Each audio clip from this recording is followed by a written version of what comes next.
Again. Welcome everybody. We're back with another Tuesday talk. I know kill me if I keep getting it wrong. And this week I am so happy to bring on a friend of mine. I just met him a month or actually a couple of months ago, but it feels like I've just known him for ages. Ivan is one of the co-founders of Bessern. They're doing fantastic work in the mental health wellness space when it comes to corporates. I'm not going to tell you too much. I'll let him tell you more. But today he's going to talk to us about how critically important mental health is in the workplace, and it's an asset. We literally need to think about it as an asset. Ivan, please go ahead, take over. Thank you, Ali. I was mentioning to you, in fact, that it's such a pleasure, in fact, that this is one of the few times where I'm invited as a guest, and I don't have to prepare anything because I felt naturally like being in family, like Uncle Ali, Auntie Latifa, and I have the impression that we have gone through in this journey way back that I feel really comfortable to just speak like sharing something with you guys. Let me tell you a little bit about my background because it has to do, in fact, why we ended up founding Bessern. I have close to 15 years of corporate experience. So I was with an American multinational, which was, in fact, my second job after university. And it was great. In fact, it was great because I had the possibility, in fact, to visit so many countries. I had the possibility to develop myself a lot. I had a good progression. I felt that I was rewarded. The salary was great, man. So that was amazing. During these close to 15 years, I think I enjoyed what I was doing. Nevertheless, it happened approximately 3 years ago where things were not going into the right way. I felt that I was losing the control of decisions in my life. I felt like I was not giving enough time to my family. And especially I felt like I was living a life like a bachelor, like waking up at any time of the night to start working. I had a lot of sleepless nights. And that came out of nowhere. In fact, I was not ready to have this change that was happening in my life. Is that I was constantly on anxiety, and things became even worse when I had to spend like almost every week traveling and not being close to my family. It's like family works like a kind of support where you have the possibility to think about something else. And I didn't have it. And little by little, I was noticing also the impact that it had, this anxiety with my productivity, with my energy in general, things that I was capable of doing very quickly a couple of years before, suddenly was taking a little bit more time. The level of confidence was heavily reduced. I don't know how to explain you. People often believes that when you are going into the path towards burnout, which was what happened to me, it is because you overwork. I can tell you, well, out of personal experience and out of a little bit of research on the topic, that it has not so much to do with the amount of work that you are doing, but more about like there is a good word that is called cognitive dissonance, where you are not aligned anymore with the values or with the environment, and suddenly your brain is always requested. It's almost like you have a to-do list in your head that never ends, and you feel that you never have the time to rest. But it's not the amount of work. It is about the digestion of this information that comes to your mind. And we are human beings. We need to be in control of our lives and decisions. And this is what unfortunately happened to me. So I know that my productivity level, my performance was not up to par. I felt myself looking at the screen of my computer and being paralyzed for a couple of minutes because there was no optimal functioning of my process of doing work. It might sound a little bit weird the way that I explained, but I just wanted to highlight this. The key takeaway, it is about that it is not about the quantity of work. And you know that, Ali. For instance, you and Latifa, when you enjoy doing what you're doing, for instance, to give back to the community, to spend time, you don't count the hours. You are just going for it, and you are not overtired. And when you go to bed, you have this feeling of satisfaction. When you are on the way to burnout, you definitely don't have the feeling of satisfaction because you have still 10 items in your to-do list that are continuously running around your brain, right? No, you're 100% right on that. And even when you have a very, very long and exhausting day, but if you're doing something you're passionate about, you go to bed tired, but you go to bed happy. And then you kind of even like wake up, even if you have like an ache and pain in your shoulder the next morning, you still wake up with a smile. I mean, you're so 100% on point with this. It's a massive difference. But one of the things that I realized, and I've seen this with a lot of my friends also, and even myself from time to time, that when you get into that little loop, you don't really realize you're in the loop. You're just constantly, your brain is just so busy on the to-do list, you don't actually realize what's going on with yourself. Exactly. It is unexpected until you feel the initial symptoms that your body is suffering. That when you land in the airport in my case, it was landing to Dubai airport, it is Thursday night, you feel so tired, exhausted, you feel pain, in fact, by walking. When it takes you like close to 1 hour to get out of the airport, and not because of the queue, but just because you're walking so slowly, because you feel exhausted. And this is a feeling that you have, and you said something that is quite correct. Passion means purpose. So when what you are doing has a meaning, this is where you don't get overtired. And what is funny is that the brain has a way to digest this sense of purpose, because it is when you don't have a meaning, your brain starts generating fear and molecules of fear that do not allow you to reflect or to be at your best in terms of productivity. And this is where there is a high correlation that people who are exhausted because of the high demand at work, they cannot be more clever, they cannot be innovative, they cannot have creativity at work. Having these long rounds of workshops of 2 days to brainstorm about the next big solution is the most unproductive thing. It's counter nature for the brain.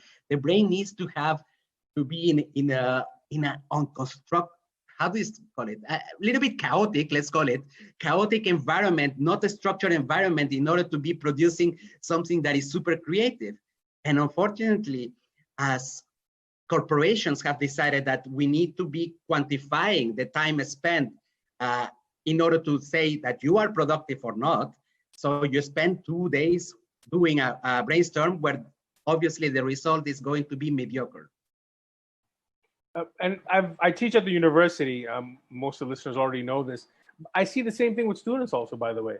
I keep telling students, if you build bad habits, you'll carry them with you. And if you think this is bad burnout, wait till you see what happens when you get to corporate. You're really, really going to struggle. And same thing. They kind of get into this zone where they're like indefinitely exhausted and just not enjoying stuff anymore. And I said, look, I can understand you might not like one course or the other, but you gotta like something. You pick the major, right? But they just kind of start in this whirlpool of exhaustion, and it really impacts them. You're right. I agree with you.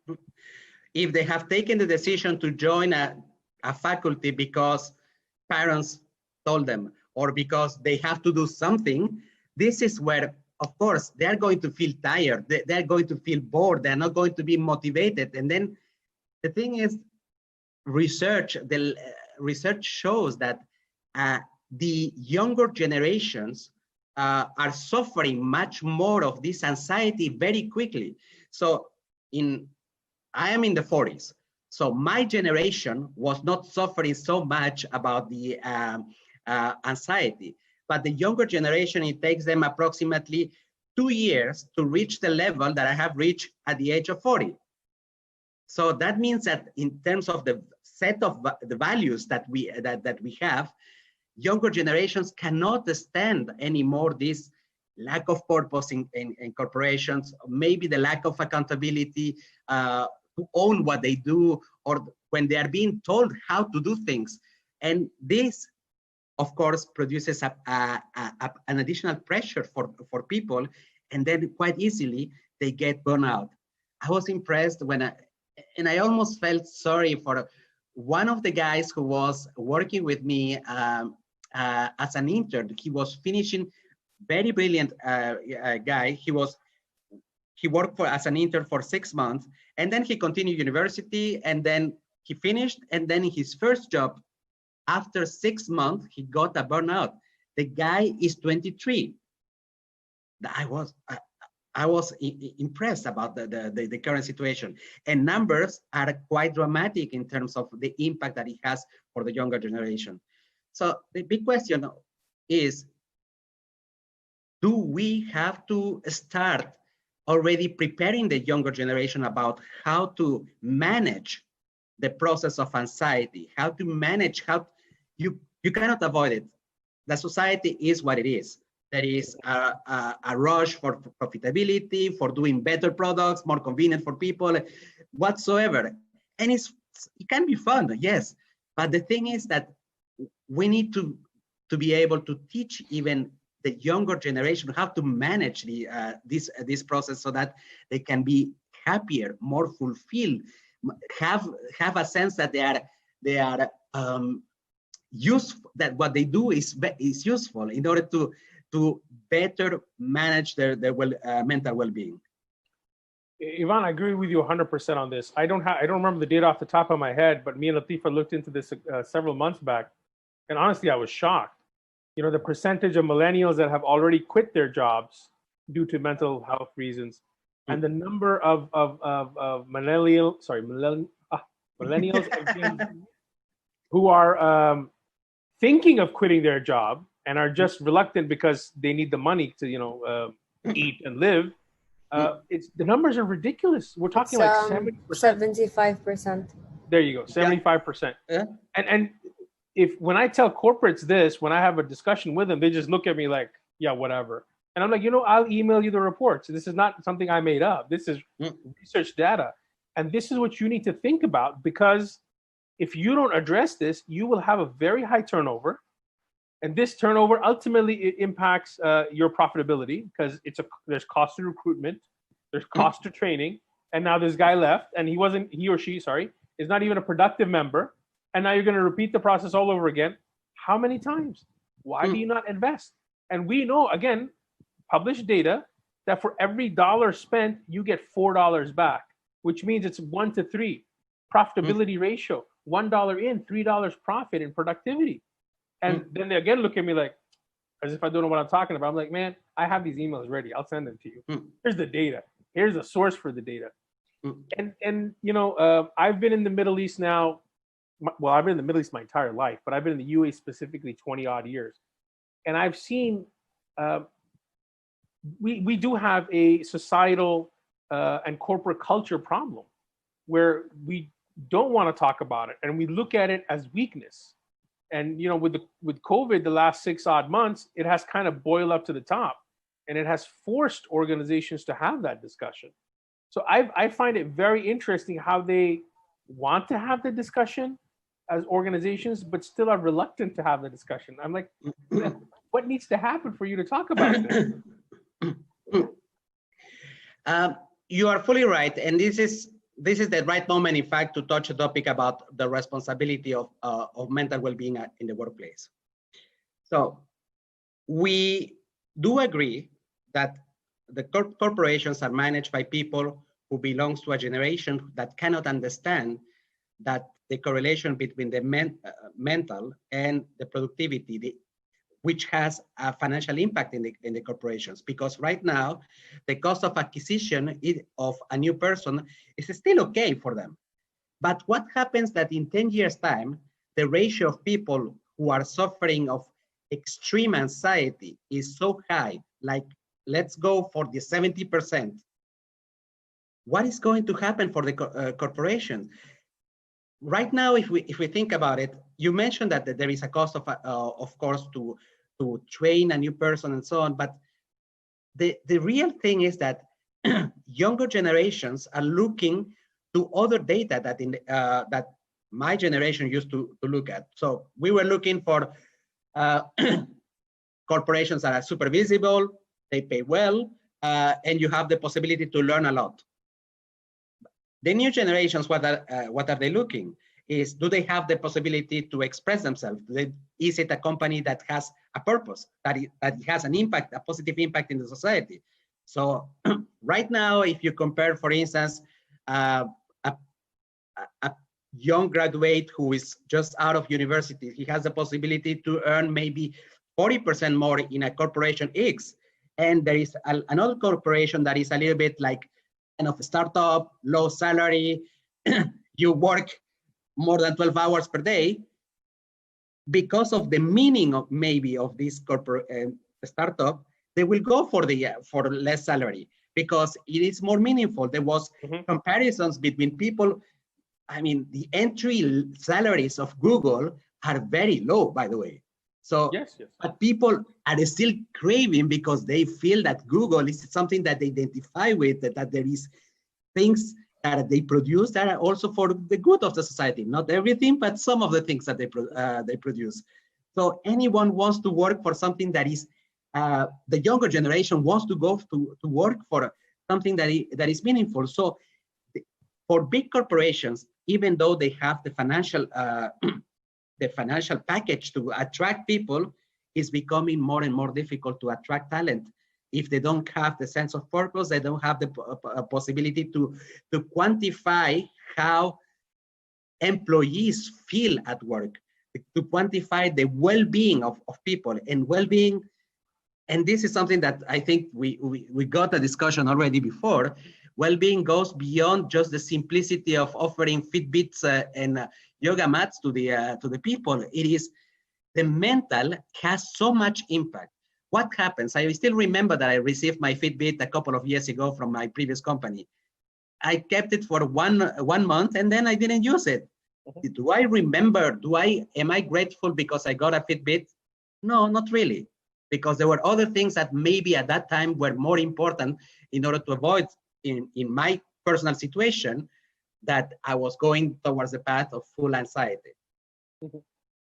No, I hear you on that. And I think for a very long time, corporates have just been brushing off as quickly and as simply as they can with an eye on the budget that, oh, we have X employees, it'll cost us X times Y. This is how much the Fitbits, give it to them, yay, pat on the back, job done. It's not that simple. We know it's very complex, and we know it requires a continuous engagement. And, and even when you look at companies and organizations with their CSR initiatives, it's only recently that you're seeing, and you could probably have a better insight on this, but it's only recently in the last handful of years that you're seeing that their CSR initiatives have more meaning to them.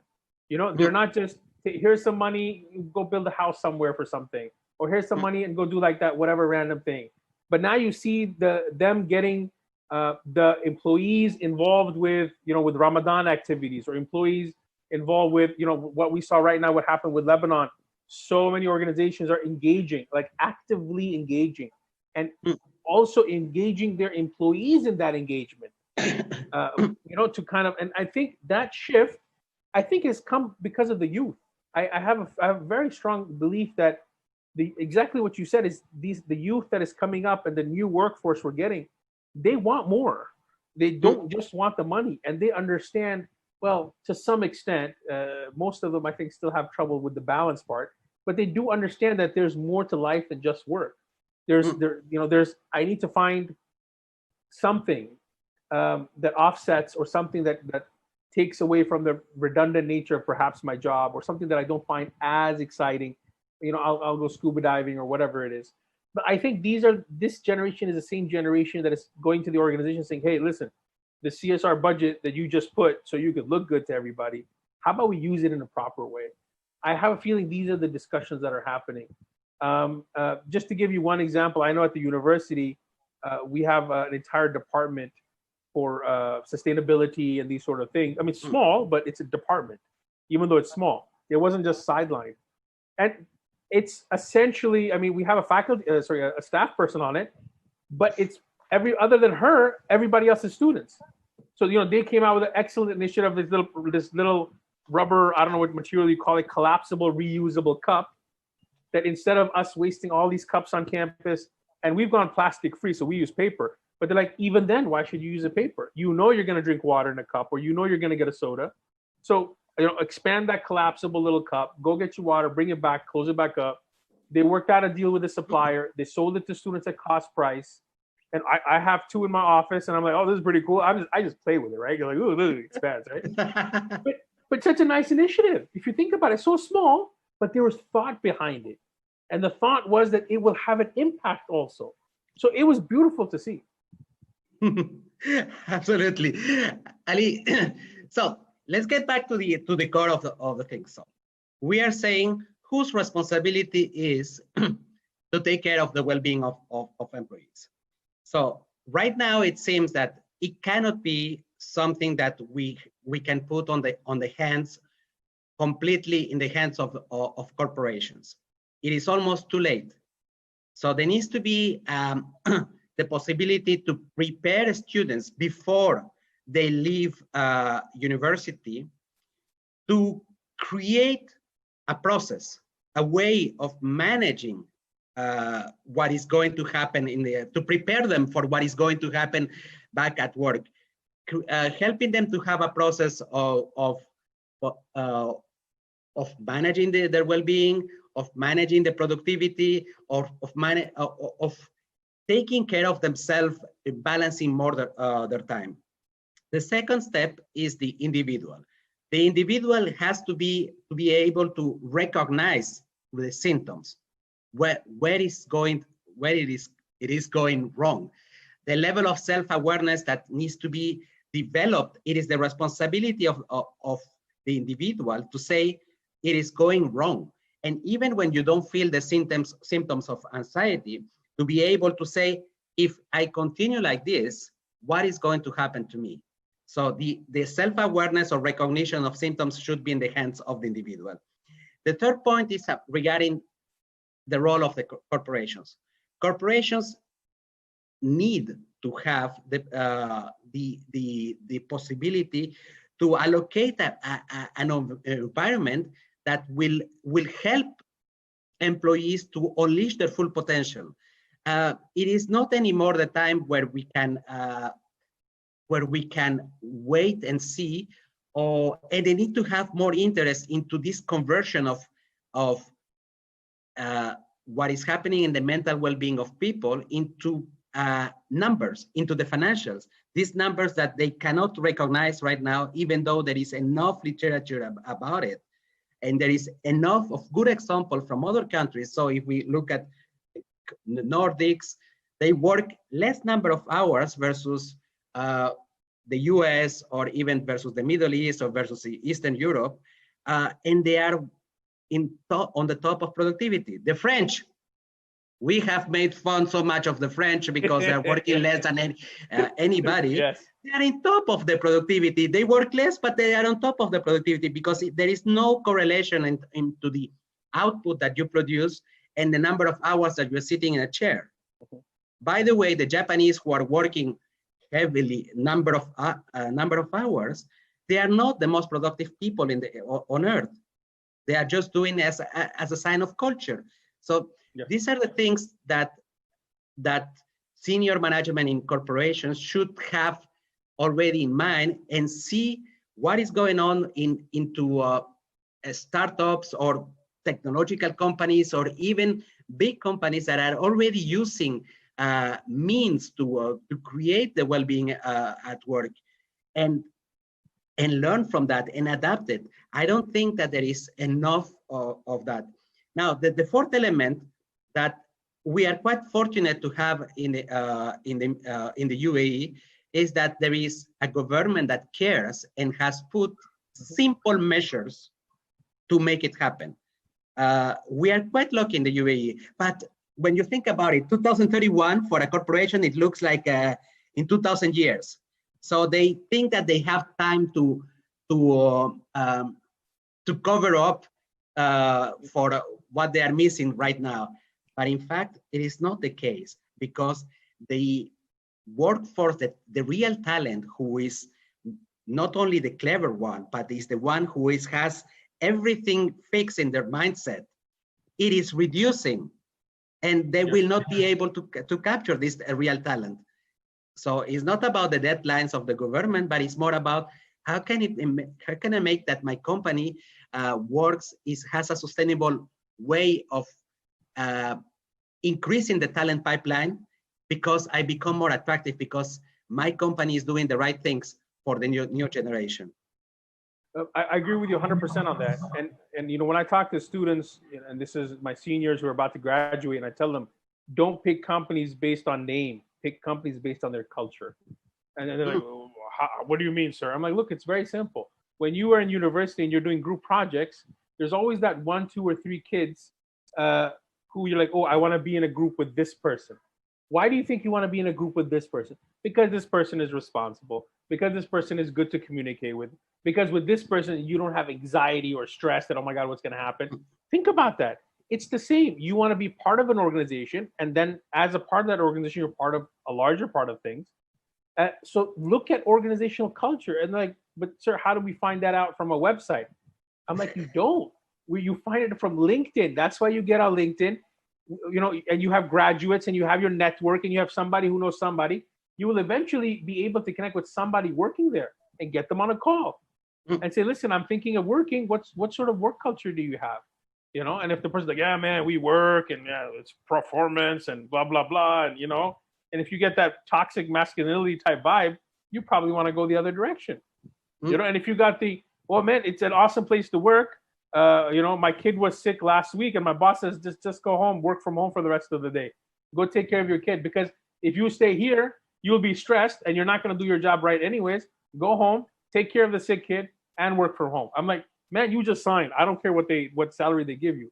You need to look at corporate culture. And again, as you very rightfully said, mental wellness is so critical and so unseen with corporates. It's almost like an intangible for them.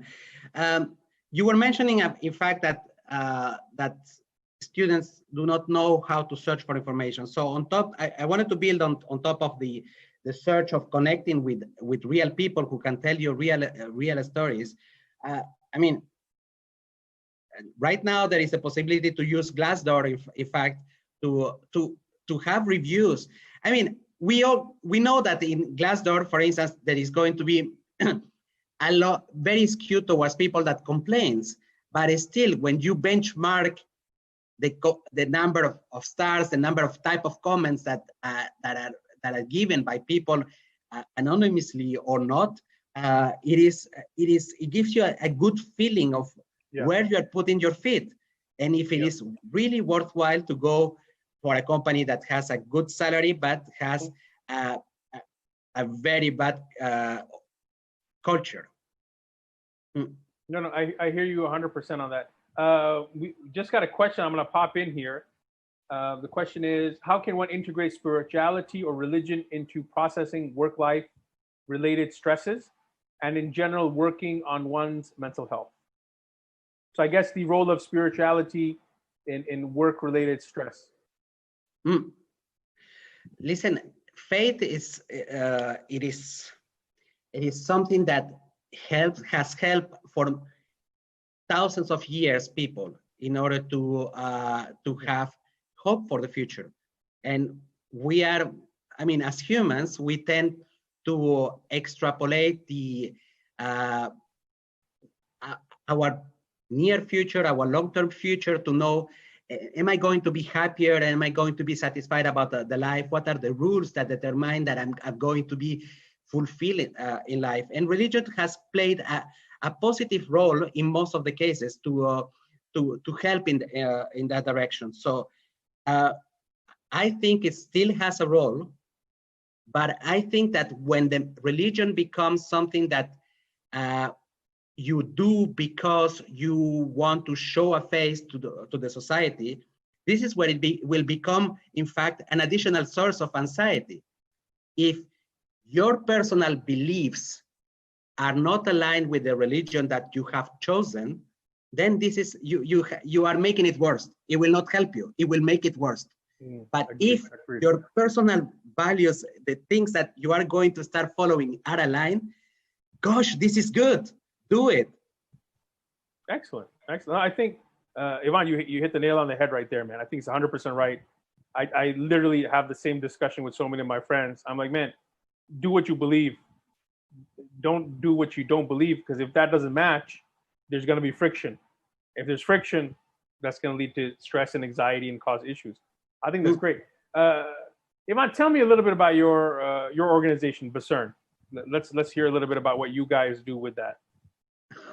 Okay, so at the beginning, I started a little bit telling you the journey that I went through in my personal life, and I think that has influenced a lot what I wanted to do in Bessern together with Elena Agariyomova, who is my co-founder. There was two things. Already when back in the corporate world, I noticed that the way employees are trained is not optimal. And it happened even to me that I was on the side of owning the budget for the development or the upskilling of the commercial organization in the Middle East. And I knew that this amount of money, it was a sunk cost, because basically I would not expect that people who has been trained demonstrate this the new knowledge acquired in terms of new behaviors. So, and nobody was giving me hope, because the way people are trained was is not optimal. It is almost like it's not matching the way our brain functions. Our brain cannot stand a one-day training. It is impossible for us to retain knowledge on top, because of the modern times. We're always required at work, so we are constantly checking the emails while we are attending a training. So I already had the feeling that there should be a better way to make employees to acquire knowledge and make it applicable. Now, I was digging on that a little bit more, and I learned more on behavioral science, how the brain functions. And I also found out that the way we train people has an effect on the mental health. So that means that if you create a process that is optimal in terms of acquisition of knowledge and practically helps you to put it in practice, your mental health, it is improved. If you create together with a good training about communication, the sense of managing your stress, especially if you are an introvert, you are at your best. And this is how we started Bessern approximately 1.5 years ago. It was providing trainings to employees that have the capacity to influence their productivity and their well-being. Now, the thing is that technology nowadays makes it a little bit more easy to be scalable and not that expensive, because having individual coaching, and so it is a big charge for organizations. So we have developed a tool in order to enhance this acquisition of learning, the measurement of the impact that it has here in your mental health, and how much you are reaching your goals. So we have created a platform that aligns the productivity and the mental well-being in one single app. And this is something that we have been working for the last 5 to 6 months to make it happen.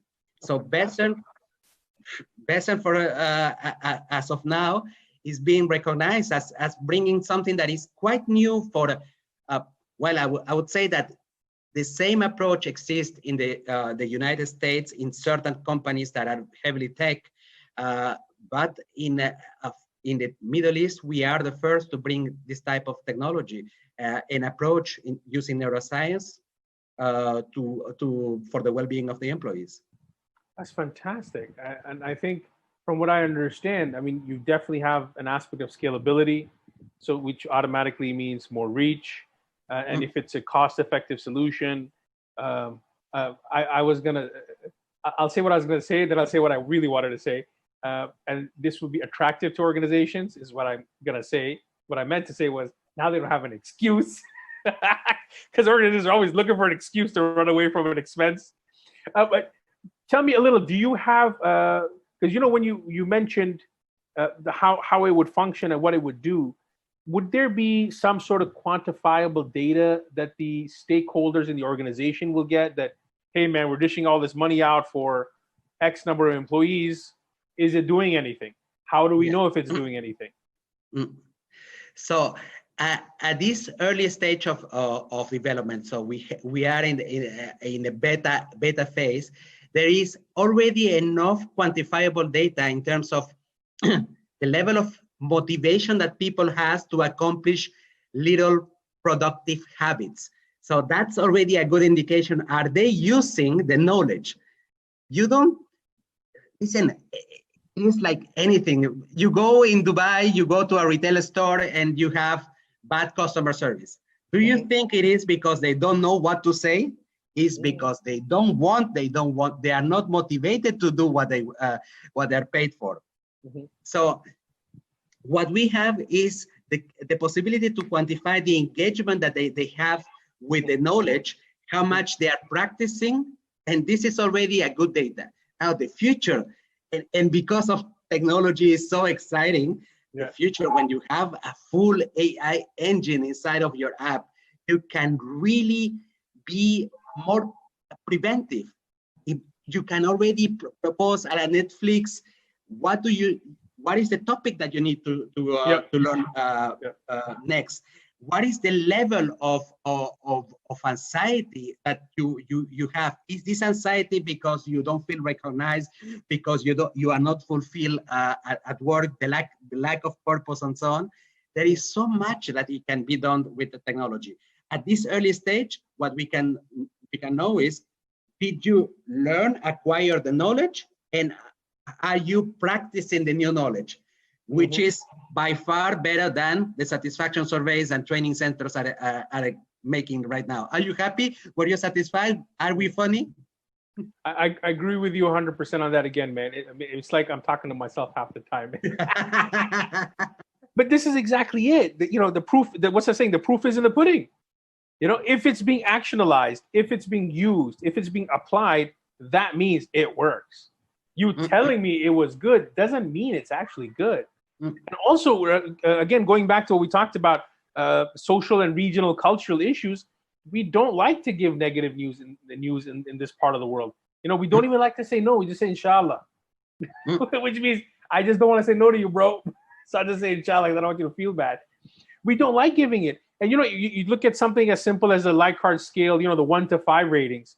You will seldom find somebody being very harsh with a 1. They'll be like, I'll just give it 2. I mean, it was terrible, but it's okay to 2. I mean, even when you're sitting at a restaurant and the manager walks over to you, and and half the plates are full of food because nobody liked it, they stopped eating, and the manager's like, "How was your food?" It's good. It's good. It's good. Just exactly. Nobody wants polite. To. Yes, we are. I think maybe at some points we're an excessively polite society, but I think very rightfully it's amazing that the app will provide the opportunity for actual data, not what somebody said, but actual data. And I think once, like 100%, once you guys grow it out, I think that's an amazing plan that you have in place, that you plug in some AI engines, you get some big data in there, and then you can run a lot of nice analytics, and then all the dots will start to connect. That's fantastic, man. Thank you for giving a little brief on Bessern. I'm very excited. Ali, ultimately the purpose is we know that the Middle East, and specifically our host country, the UAE, I mean, they are new countries. They have developed in such a rush. with a lot of wisdom. With the progression has been so heavy. But what is the real impact that has happened in the employees? So that they had to change culturally from a culture that is very altogether very paternalistic, protective, and so on. And suddenly we are in the America Western, so where everybody needs to fight for it, for their own place, for the share of visibility, and so on. That is producing a drastic change on the culture. So we are disrupting the traditional culture of the UAE and making it, it has gone super fast, and that has produced even a higher impact of anxiety. I was comparing the levels of anxiety between the UK and the employees in the UAE. And it looks like right now we are at the level that is a little bit higher in the UAE versus UK. UK already lived all this transformation in the 80s, so with Margaret Thatcher changing everything upside down. But here we are living it as of now, and is the roots of the culture, of the Arab culture, has been disrupted. And this is quite dangerous. That means that the level of acceleration of mental health in the Arab world will be, the impact it would be even higher, because we are progressing so quickly without taking care of something basic, which is what are our roots, what is our culture, how can we maintain still this feeling of belonging that in the culture of the Middle East. It is, if I had the possibility to have a magic wand, I would love that there is the possibility for every employee to have access when they need to this specific help, that there is enough acceptance that people, no matter how strong, how performant they are at work, they can suffer. And even champions need the possibility to be reconstructed, recharging in energy. So it's not only for the weak people. And I personally don't consider myself as a person who is weak, but that happened also to me. Very rightfully so. And a lot of people that we talk to, and we have our weekly sessions for Wellness Circle on Wednesdays. And, we engage with a lot of people throughout a lot of different activities. And it's very interesting when we have conversations with people. I'm like, look, there's a difference. You need to understand the difference between mental illness and mental wellness. You go to the hospital when you're sick, right? Do you go to the gym when you're sick? No, you go to the gym when you're perfectly fine, but you want to be better, right? You see? So it's a first of all, it's a spectrum, and understand that it's a spectrum. And second, understand, let's not get to the position where we are needing to go to the hospital. Let's not get to the position where we're dealing with mental illness. And let's not get to the position where we have high stress and anxiety and depression and other issues, because all of those actually impact your physical body also. Tons of data on it.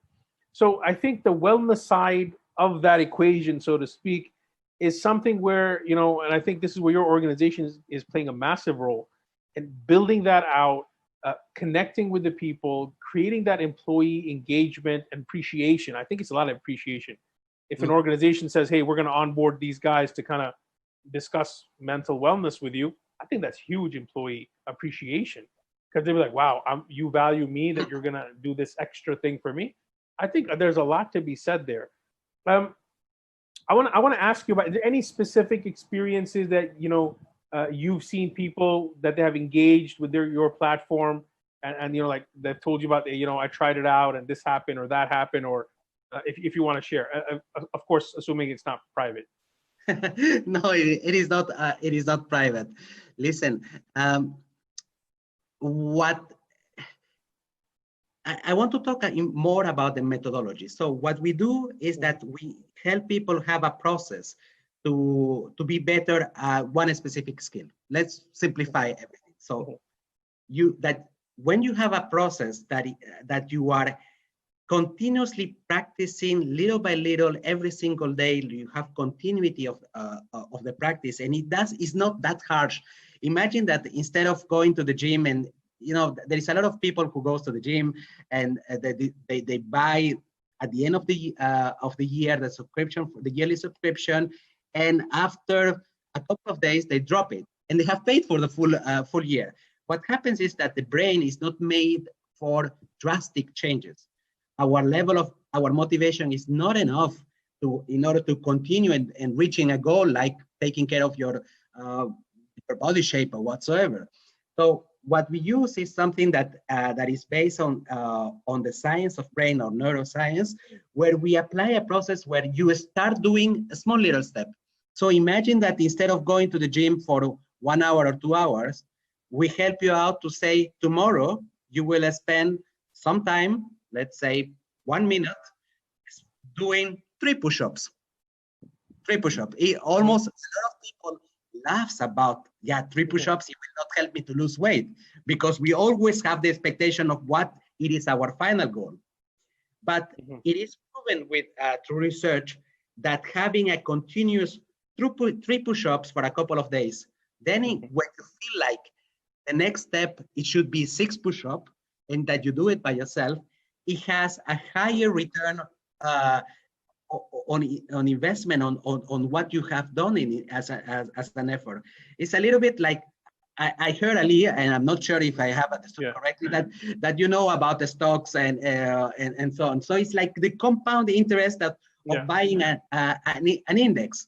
So it's not that volatile. It doesn't depend on your motivation, but it's constantly growing. And sometimes people are betting for, I don't know, a fund that only contains the index of a country, because it's regularly growing and is not having a big highs and ups. So what we do is applying the process. We have seen people realizing their goals. I have seen people breaking up from the introversion. And by the way, that's something that is also particularly part of my life. I'm a regular introvert. In fact, I'm not that speaking with people. It's always a pain in the ass to be speaking with people, but I have to do it. And I had to create my own process in order to don't look that shy. So shy people using the methodology and being a little bit more open to others. I have seen leaders, managerial level, being capable of developing emotional intelligence with interactions that are constructive with their teams, just using a small little steps, like saying, today I'm going to speak with one person for 1 minute and then I will stop. And they do it that for 10 days or 15 days, and then they do something else. Yep. So what we do is almost that this process is like learn how to learn. So you try one thing, it works, you feel satisfied, you have the endorphins that are going to make you more motivated. So you try something new, you increase the level of challenge, but according to your standards. And it has more results than the usual do it in one shot, because you build it out, and it's just like any habit. You need to take time to build it up step by step. I think that's very, very nice. Let me just have a quick check. Is there any questions? I actually have a question, Ivan. Yes. I want to ask, so we talked about how like millennials or Gen Zs, or how they're gonna walk into the workplace and such, and we talked about the anxiety in the workplace. I want to ask, so if I were, for example, like getting into a company now, and you said someone who had a burnout and he's only 23. So how do you approach managers in the workplace about mental health, like, I don't know, awareness, integration, or like just talking to your boss about it without, because there's always this fear, like, what if my boss has this idea of me and then would just like fire me or something, because he will think, because there's still this stigma in the region, so I just want to ask, how do you approach managers? So I would say that, and this is something that we mentioned during the conversation, is about the culture of the organization. So no matters how well you're going to speak with your boss, if the culture of the organization is already rotten, nothing will change. So my advice for these 23 years old or whoever is going into the workplace and feel already that the person is not listened, that they don't have the possibility to voice their opinions that what they are doing is not meaningful enough, find a better place. When you are young, only opportunities come to your are in front of you. So money shouldn't be the right driver to do things, because money, it will be the thing that will make that your well-being will be affected, because you will endure this pain of being in a bad environment for a longer time, and that will affect your mental well-being. And it's not something that you can recover very easily. It's not like you stop working and then you recover. No, it takes time. And sometimes it's like a sickness that it will never leave you. You always have the fear that you will fall back. You always feel scared that at one moment you will have an anxiety, a case of anxiety. So it's almost like, as when it comes, a sickness that you will never get rid of. So this is something to watch out. Yeah, you're right. Yeah, I don't think anything is worth your own health, because I don't know, if you can't think of mental health as separate from your physical health. I think it's like all in one altogether. So, you know, like you said, when you were burning out, it started hurting you physically, and that's when you started to realize. So you're very right. Just because we have to be aware of time, you know, I just want to ask if you have any final words or any tips you want to share for our listeners before we close this off.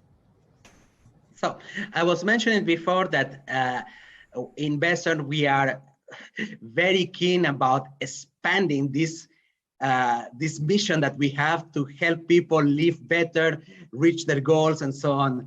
So as of the 15th of September, we are making a challenge, in fact, to help people in a couple of minutes per day. We have created video content, and we are, Elena and myself, we are going to be available every single day to help people create the process to build the new habits, to be able to reach your own goals. So we are using our own platform to have the accessibility to video learnings, and it lasts 10 days. So you have 10 days to learn with us about how to create your habits. So if you want to know more, you can either connect with me in LinkedIn.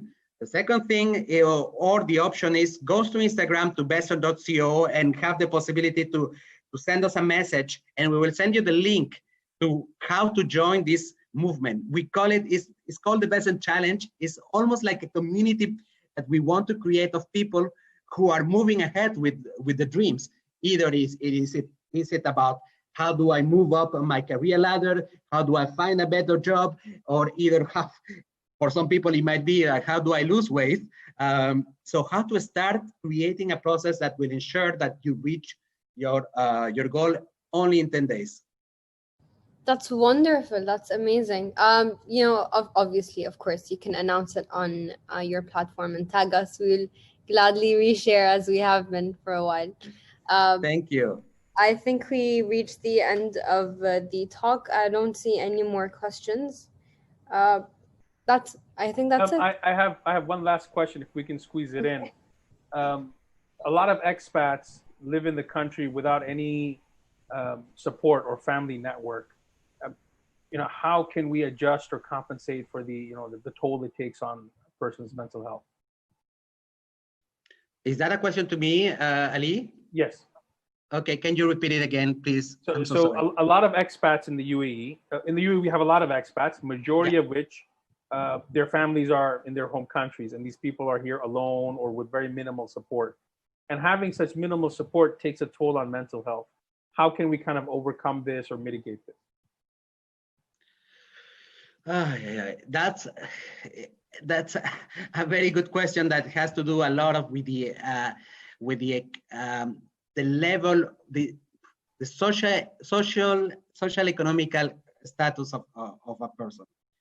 So I cannot tell you lies, and I know that the salaries for certain people are so low that it's almost like a dream. It's impossible for them to be continuously in connection with with their with their families. But I think that with technology, we have more and more the option to have this continuous link with back with our families, even if it is not the usual telephone call. We have the possibility, and it should be like a ritual, that to go before going to bed, that you have the possibility to connect with your family, because it's kind of a re-energizing your brain, refilling with new positive energy that you feel only when you are recognized by people that you appreciate, that you love. And this is something that I know that I'm dreaming, because I have heard very bad cases of people who don't have even this possibility of this accessibility to technology that is the minimal in order to interact with the family. I think that there is a little bit of responsibilities from corporations that are employing these people to give them that access, because it doesn't cost them much, but for them it means the world. Yeah. No, I agree with you on that. With that, we are out of time, guys.